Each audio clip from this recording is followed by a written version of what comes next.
So this how you can tell when a banana is about to produce fruit. So this particular one here, you can see the leaf, the last leaf that is coming.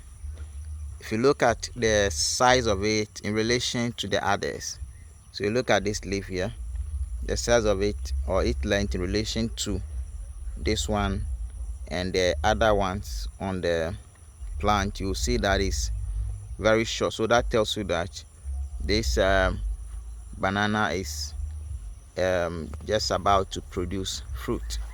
If we get closer to it, let me try to open it up here.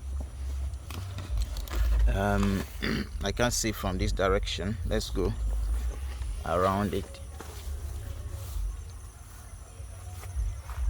Yes, from here you can see this last leaf that is coming, the very small one. So right after this, you see the flower sprouting, then you see the fruit appearing. All right, so this is how you can tell if a banana is about to produce fruit.